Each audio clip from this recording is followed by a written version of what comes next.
Good evening my dear friends.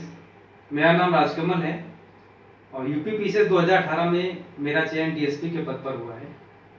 मैंने परसों 2 videos upload किए थे अपने यूट्यूब चैनल पे। टीएसपी राजकमल नाम से चैनल है, उस पर मैंने अपलोड किए थे। उसमें मैंने ये बताया था कि किस तरह से यूपी पीसीएस की प्रिपरेशन करनी चाहिए। हिंदी मीडियम के लिए मैंने एक अलग वीडियो बनाया था, इंग्लिश मीडियम के लिए मैंने एक अलग वीडियो बनाया था। उसमें मैंने सारे जो सोर्सेस हैं उनके बारे में मैंने बताया था कि इंग्लिश मीडियम में कौन कौन सी पार्टिकुलर बुक्स आती हैं पार्टिकुलर सब्जेक्ट के लिए, और इंग्लिश मीडियम में कौन कौन सी बुक्स आती हैं, और क्या मतलब उनके अलावा जो आपका जो यूट्यूब चैनल वगैरह हैं वो कौन कौन से इम्पोर्टेंट यूट्यूब चैनल हैं जिनके माध्यम से आप अपने कोर्स का रिवीजन कर सकते हैं, प्रिपरेशन कर सकते हैं और अच्छे से जो है स्ट्रेटेजिक तरीके से चीज़ों को कवर कर सकते हैं। तो मैंने लगभग सारी चीज़ें मैंने बता दी थी। ऑप्शनल के बारे में बताया था, इंटरव्यू के बारे में बताया था, बाकी प्रीमेंस का तो बता ही दिया था। एक चीज़ जो मुझे लग रहा था कि और फोकस्ड होके हम मुझे बतानी चाहिए वो था CSAT.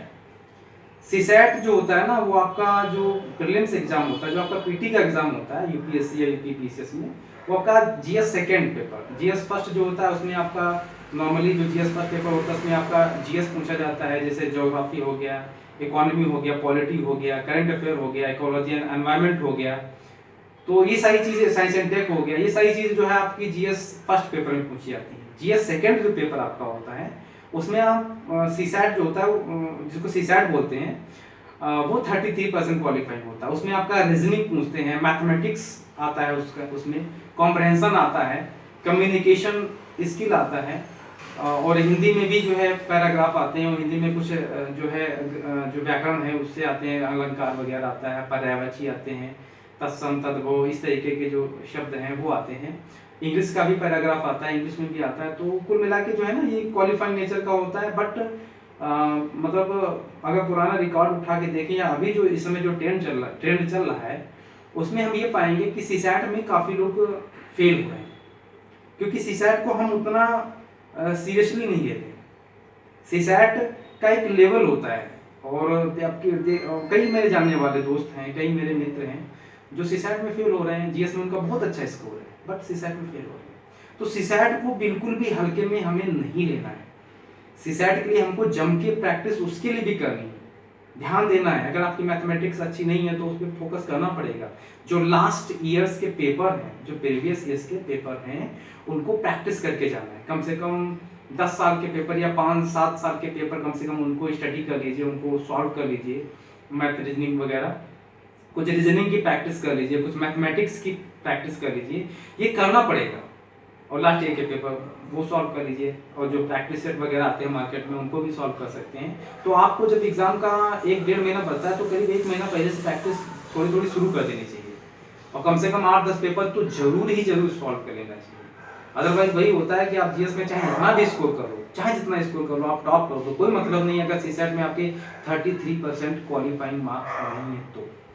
So please be focused और बी वेयर, क्योंकि यहाँ पे आपने एक भी गलती की तो आपका पूरा साल चौपट हो जाएगा। तो मैं उसी को लेके मैं कुछ सोर्स बताऊंगा, एक दो सोर्स बताऊंगा और कुछ चीज़ें मैं हाईलाइट करूंगा। तो प्लीज़ मेरा वीडियो देखिएगा, और प्लीज़ हो सके तो चैनल को सब्सक्राइब कीजिए, शेयर कीजिए, कमेंट कीजिए और लाइक कीजिए। देख लीजिएगा, ये पेपर सेकेंड है, general studies second, duration 2 hours, 200 marks का है और 33% क्वालिफाइंग है।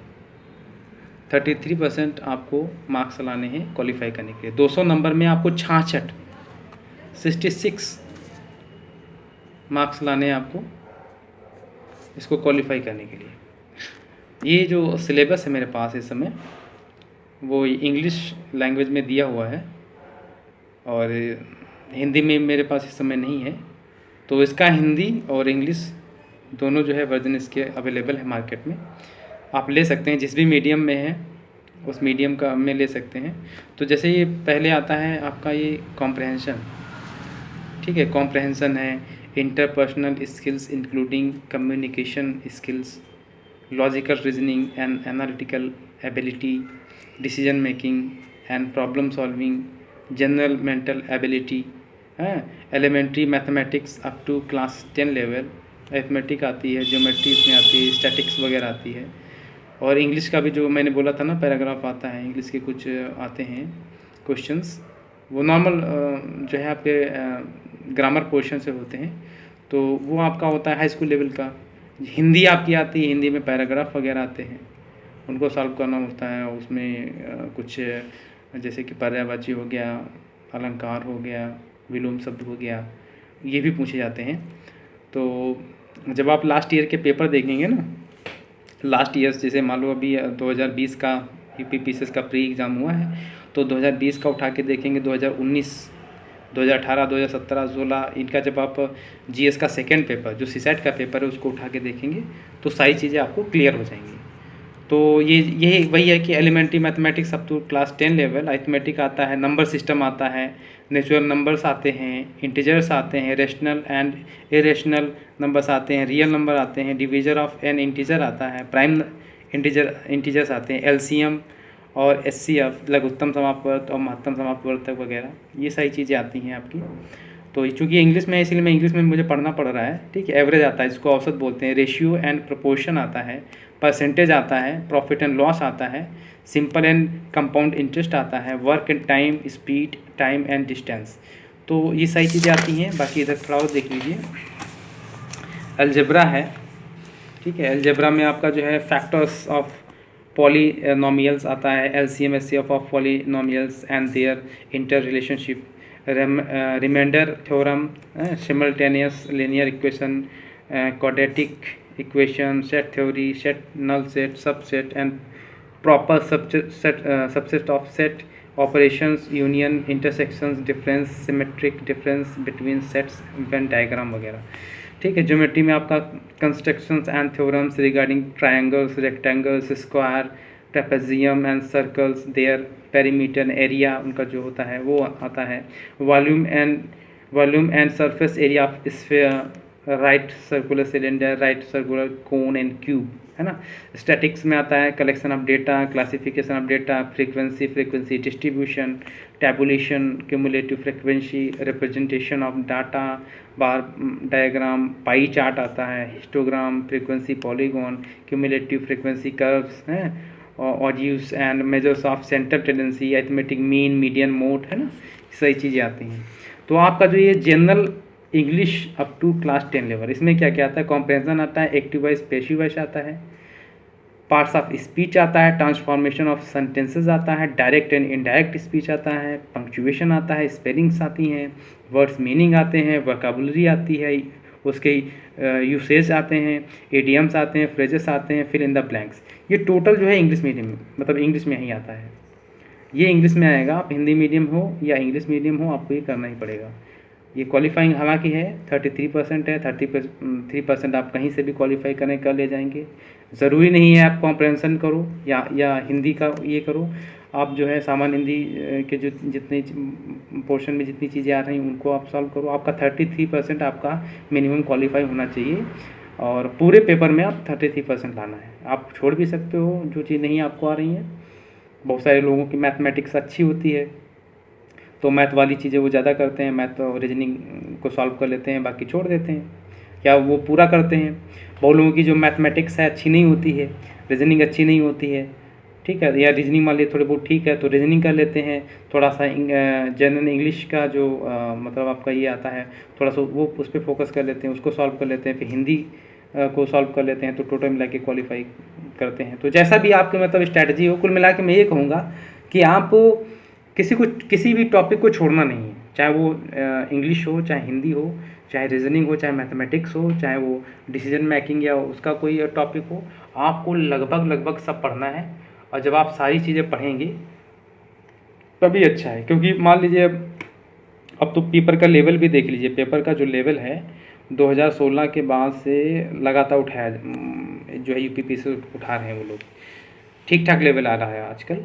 और 2018 फिर 19 में देख लीजिए, 2019 में जो यूपीपीसीएस का जो पीटी का एग्ज़ाम हुआ था उसमें भी अच्छा खासा सीसेट में क्वेश्चन थे, और 2020 में भी एक अच्छा लेवल है पेपर का, तो इसलिए पूरा फोकस करना ज़रूरी है, ठीक है। तो ये मैंने बता दिया। इसके बाद हिंदी में देख लीजिए, हिंदी वर्णमाला आता है, विराम चिन्ह आते हैं, शब्द रचना, वाक्य रचना, अर्थ, शब्द रूप, संधि, समास, क्रियाएं, अनेकार्थी शब्द, विलोम शब्द, पर्यायवाची शब्द, मुहावरे एवं लोकोक्तियाँ, तत्सम एवं तद्भव, देशज, विदेशी शब्द भंडार, वर्तनी, अर्थबोध, हिंदी भाषा के प्रयोग में होने वाली शुद्धियाँ, अशुद्धियाँ। तो ये सारी चीज़ें हैं। तो हिंदी के लिए एक बुक है, क्या नाम उनका, वो हिंदी में हरदेव बाहरी की एक बुक है जिसमें आपको ये सारी चीज़ें मिल जाएंगी। इंग्लिश के लिए, इसके लिए particular comprehensive active passive voice के लिए आप अरिहंत की एक बुक आती है, अरिहंत की बुक आती, मैं यहीं पे लिखे दे रहा हूँ।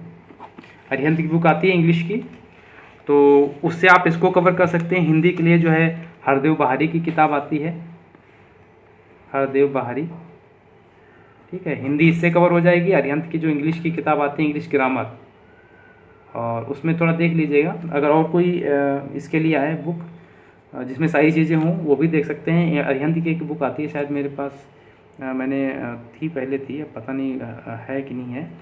तो ये बुक आती है। बाकी आप ये कर सकते हैं, और बाकी मैथमेटिक्स और रीजनिंग का जो है उसकी भी प्रैक्टिस कर सकते हैं। उसके लिए भी कोई एक घटना चक्र की बुक आती है। ये जो आपका मैथमेटिक्स और रीजनिंग और मैथमेटिक्स के लिए आप घटना चक्र मैं ये इसे लिख दे रहा हूँ, बाकी आप मेरी आवाज़ सुन रहे हैं तो क्लियर हो जाएगा। घटना चक्र की जो एक मतलब हिंदी मीडियम में भी बुक आती है, इंग्लिश मीडियम में भी बुक आती है। तो घटना चक्र से आप रीजनिंग और मैथमेटिक्स और बाकी सारी चीज़ों को भी कवर कर सकते हैं। तो घटना चक्र हो गया। रीजनिंग मैथमेटिक्स के लिए आप पार्टिकुलर ले सकते हैं। अरिहंत इसके लिए किताब आती है एक इंग्लिश के लिए, और हिंदी के लिए हरदेव बाहरी की बुक आती है। तो ये चीज़ें हैं। बाकी लास्ट ईयर के जितने भी आपके जो लास्ट ईयर के क्वेश्चन पेपर हैं GS सेकंड के यानी सीसैट के, उनको आप ज़रूर सॉल्व कीजिए। लास्ट ईयर के कम से कम 5 साल नहीं तो हो सके 10 साल के पेपर आपको सॉल्व करके ही वहाँ पे जाना है। ये आपको करना है ताकि ऐसी कोई गलती ना हो जो हमसे लापरवाही से हो जाए। हमें लापरवाही में कोई गलती करनी नहीं है, बिल्कुल लापरवाही नहीं करनी है, क्योंकि एक छोटी सी गलती आपका पूरा साल जो है ना बर्बाद कर देगी। आपकी GS चाहे जितनी भी अच्छी हो, कोई मतलब उसके कोई मायने नहीं है, कोई मतलब नहीं है अगर आप सीसैट में ही डिस्क्वालीफाई कर जाओ। और आजकल ऐसा हो रहा है, अच्छे जो बीटेक स्टूडेंट हैं, जो मैथमेटिक्स जिनका बैकग्राउंड रहा है, वो भी फेल कर रहे हैं, क्योंकि वो सीसैट को हल्के में ले रहे हैं। हल्के में नहीं लेना है, तो अच्छे से मतलब फोकस करना है। GS आपको अच्छे से तैयार करनी है, साथ में सीसैट पे भी बराबर प्रैक्टिस आपको करना है। जैसे कि आप मान लीजिए, आप अभी से मान लीजिए आप आज या कल से प्रिपरेशन शुरू कर रहे हैं 2021 के लिए, तो एक दिन आप चूज कर सकते हैं कि आप GS बाकी सारे दिन पढ़िए।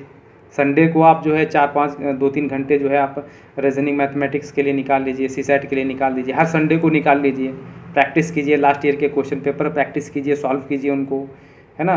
जो टॉपिक आपको नहीं आते हैं रीजनिंग मैथमेटिक्स के, थोड़ा देख सकते हैं, उसमें इंटरेस्ट डेवलप कर सकते हैं, उनको सॉल्व कर सकते हैं, उनको सीख सकते हैं।